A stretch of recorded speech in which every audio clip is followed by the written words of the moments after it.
Hi from Alina Digital.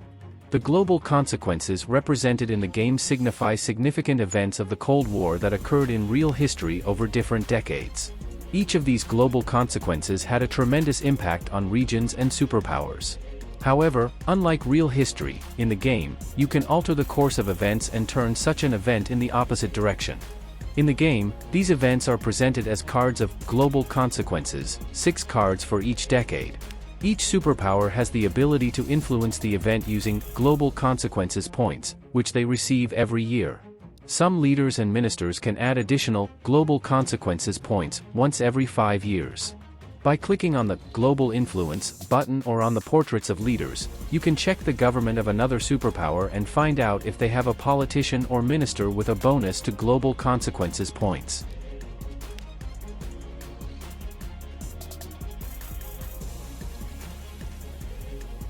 When a war breaks out anywhere on the planet, 1 global consequences point is added to each event in favor of one superpower or the other. This point represents the world's opinion on a particular event after the onset of the war. Thus, influencing any global consequences card can only be done through the points received each year or as a random value after the start of a war. The superpowers receive points at the beginning of each year in January. However, the AI spends them only on the next turn.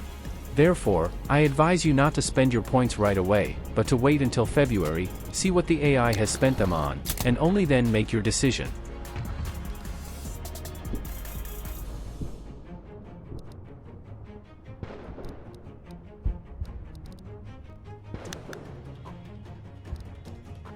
As we can see, the AI spent its 2 points on the unthinkable card, and now my opponent receives 4 points each turn for this event.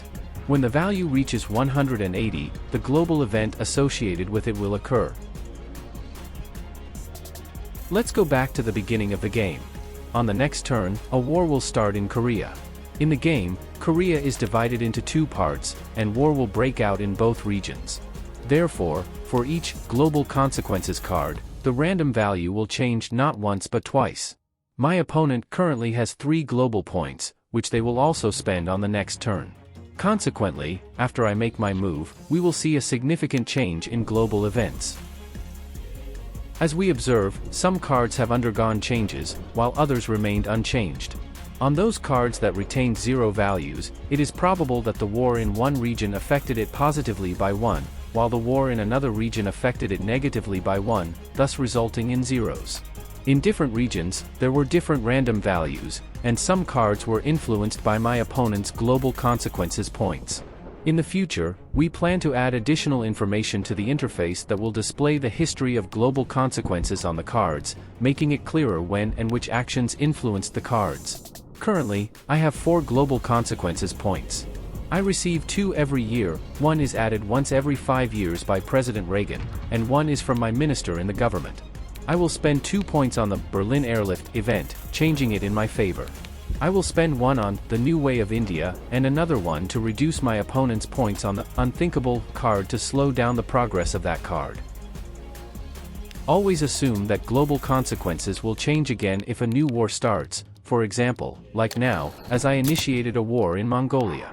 And global consequences will change again after I initiate a UN resolution on intervention, and another war begins.